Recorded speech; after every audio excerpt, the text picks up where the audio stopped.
একাদশ শ্রেণী 2024-25 সালে কলেজ ভর্তি ইতিমধ্যে শুরু হয়ে গেছে। তোমরা যারা যারা এখনো কলেজে গিয়ে ভর্তি হওনি বা তোমরা যারা যারা কলেজ থেকে এখনো ফর্ম নিয়ে ফর্মটি পূরণ করে ভর্তি হওনি, সে নির্ভুলভাবে ফর্মটি তোমরা কিভাবে পূরণ করবা আজকের ভিডিওর মাধ্যমে তোমাদেরকে আমি দেখিয়ে দিব। ঠিক আছে, ভিডিওটা স্কিপ না করে তোমরা সম্পূর্ণ ভিডিওটা দেখবা, তাহলে তোমরা বুঝতে পারবা কিভাবে নির্ভুলভাবে ফর্মটি পূরণ করতে পারবা। ঠিক আছে, তার আগে আমি বলে দেবো, যারা যারা আমাদের ভিডিওটা দেখছো অনেকে কিন্তু আমাদের ইউটিউব চ্যানেলটি সাবস্ক্রাইব করছো না। তোমাদেরকে একটা অনুরোধ, তোমরা ইউটিউব চ্যানেলটা সাবস্ক্রাইব করবা, লাইক করবা এবং তোমাদের বন্ধুদেরকে দেখানোর জন্য আমাদের ভিডিওটা অবশ্যই শেয়ার করবা। সো কথা না বাড়িয়ে চলে যায় আমরা ফর্মে। ঠিক আছে প্রিয় শিক্ষার্থী বন্ধুরা, আচ্ছা, সর্বপ্রথম আমরা এই যে ফর্মে চলে আসছি।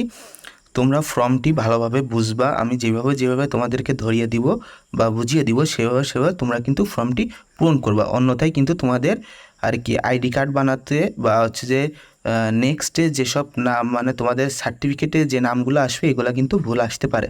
সো সাবধানতার সাথে সুন্দর করে পড়বা, পড়ে সেইগুলো পূরণ করবা। ঠিক আছে, তাহলে আমি প্রথমে 1 নম্বরে দেখো লেখা আছে, তার আগে উপরে দেখো লেখা আছে শ্রেণী, বিভাগ, রোল, বর্ষ এবং তারিখ। এগুলো কিন্তু তোমাদেরকে পূরণ করা লাগবে না, এখানে এগুলো তোমাদের স্যাররাই পূরণ করে দেবো।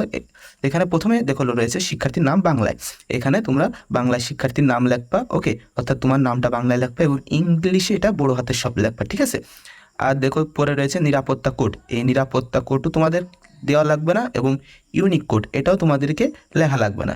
শুধুমাত্র এখানে কি করবা, তোমাদের মোবাইল নাম্বারটা দিয়ে দেবা। ঠিক আছে, দেখার সাথে আমি একটু এভাবে টিক দিয়ে দিচ্ছি। ঠিক আছে প্রিয় শিক্ষার্থী বন্ধুরা, এবং 2 নম্বরে দেখো রয়েছে পিতার নাম বাংলায়। এখানে তোমাদের পিতার নাম বাংলায় লিখবা এবং পিতার নাম বড় হাতের ইংলিশে লিখবা। ঠিক আছে, ইংলিশেরগুলো সবগুলাই কিন্তু বড় হাতের লিখতে হবে। ওকে, এবং পিতার পেশা যেটা হবে সেটা লিখতে হবে এবং পিতার ফোন নাম্বার, যে নাম্বারটি খোলা থাকবে এবং সচল থাকবে সেই নাম্বার দিবা। ঠিক আছে, অন্যথায় কোনো বন্ধ সিম দিবা না। ঠিক আছে, এবং তারপরে তোমার মাতার নাম দিবা বাংলায় এবং ইংলিশে দিবা বড় হাতের মাতার নাম 2 নম্বরে। ওকে, এবং মাতার পেশা, অর্থাৎ সবার মাথায় তো থাকে হচ্ছে যে গৃহিণী, সো গৃহিণী দিবা। ঠিক আছে, এবং মাতার নাম ফোন নাম্বার থাকলে মাতার ফোন নাম্বার দিবা, তা না হলে তোমার বাবার ফোন নাম্বার দিলেই হবে। ঠিক আছে, এবং বর্তমান ঠিকানা গ্রাম মহল্লা, তোমাদের গ্রাম হলে গ্রাম দিবা, মহল্লা হলে মহল্লা টিক দিবা, যেটা টিক দিয়ে দেন এখানে গ্রামের নাম দিবা, ডাকঘর যেটা থাকবে ডাকঘর দিবা, জেলা যেটা থাকবে জেলা দিবা, উপজেলা দিবা। ঠিক আছে, এবং স্থায়ী ঠিকানা যেটা গ্রাম বা মহল্লা যেটাই হোক দিয়ে স্থায়ী ঠিকানা দিবা,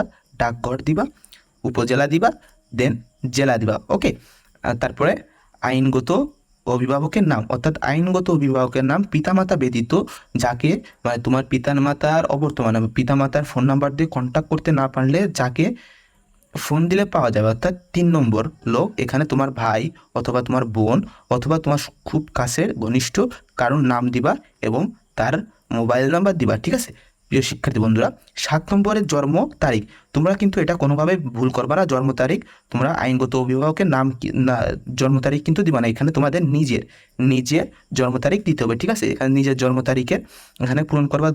ধরো তোমার জন্ম তারিখ হচ্ছে যে 12/2/2006, অর্থাৎ এখানে 1/2, অর্থাৎ এবার 12/02। ওকে, এবার 2006। ওকে প্রিয় শিক্ষার্থী বন্ধুরা, আমি ফোনটা এক হাতে ধরে লেখছি বিধায় আমার লেখাটা একটু খারাপ হচ্ছে, তোমরা কিছু মনে করো না। ওকে, এখানে 8 নম্বরে দেখো রয়েছে জাতীয়তা, তোমাদের জাতীয়তা বাংলাদেশি, সবার বাংলাদেশি দিবা। ধর্ম কি, ইসলাম হলে ইসলাম দিবা, হিন্দু হলে হিন্দু দিবা। বৈবাহিক এটা সচরাচর টিক থাকতে পারে, তোমরা এই টিকটা কেটে দিয়ে নাতে দিবা। আর যাদের হচ্ছে যে বিবাহিত তারা বিবাহিত দিবা, মেয়েরা বা ছেলেরা যেটাই হোক। এবং পরীক্ষার নাম, ওকে, পরীক্ষার নাম দিবা হচ্ছে যে এসএসসি, তোমরা তো যেই এসএসসি পরীক্ষার নাম দিবা। ঠিক আছে, তোমরা কিন্তু ভুল করে এইচএসসি দিও না, এসএসসি পরীক্ষা দিবা শিক্ষা প্রতিষ্ঠান, অর্থাৎ যেই প্রতিষ্ঠান থেকে তুমি এইচএসসি পাস করে বেরিয়েছো সেই প্রতিষ্ঠানের নাম, বোর্ড, গ্রুপ।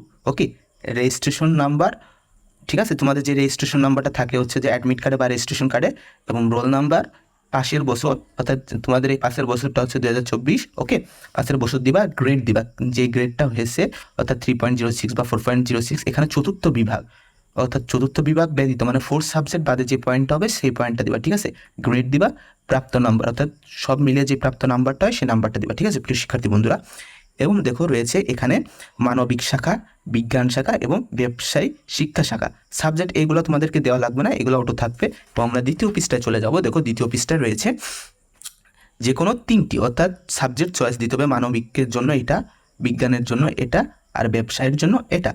আমি তোমাদেরকে পার্সোনালি রিকমেন্ড করবো সোর্স সাবজেক্টগুলো, যেখান থেকে দেখো রয়েছে এখানে হচ্ছে কি সমাজ বিজ্ঞান। ওকে, সমাজ বিজ্ঞানটা কিন্তু সহজ হবে, পৌরনীতি ও সুশাসনটাও সহজ হবে, যুক্তিবিদ্যা কিন্তু কঠিন হবে, ঠিক আছে? যুক্তিবিদ্যাটা তোমরা চয়েস করবা না।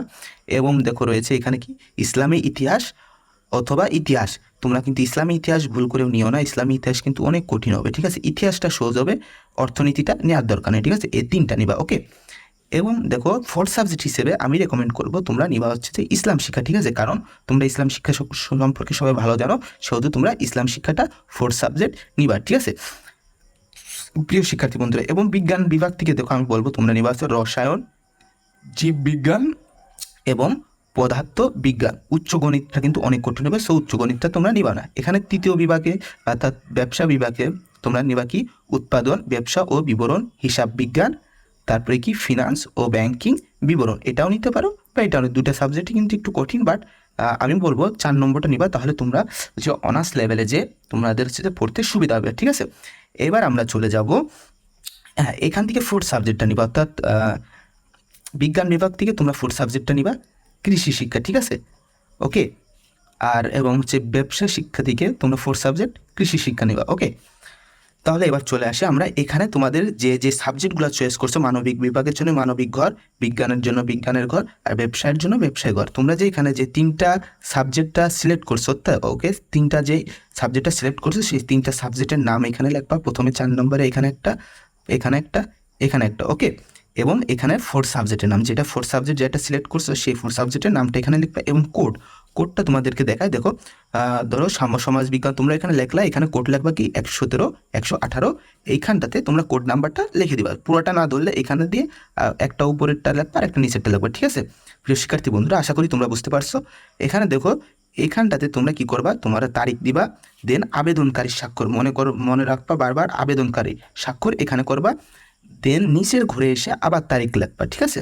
তারিখ লিখে এখানে তোমার অভিভাবকের স্বাক্ষর আর কি করবা, নামটা লিখে দিবা, ঠিক আছে? অর্থাৎ তোমার বাবা যদি সাথে যায় বাবার নাম, বাবাকে সই করতে বলবা, মা যদি সাথে যায় তাহলে মাকে সই করতে বলবা, ঠিক আছে?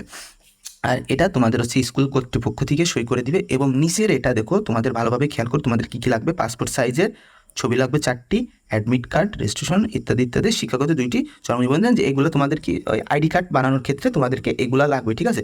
সব মিলিয়ে টোটাল তোমাদেরকে 2200 কি 2300 টাকা খরচ পড়বে মানবিক বিভাগের জন্য, বিজ্ঞান বিভাগের জন্য 2500 এবং ব্যবসা বিভাগের জন্য এরকম 2500 কি 2600 টাকা খরচ হতে পারে।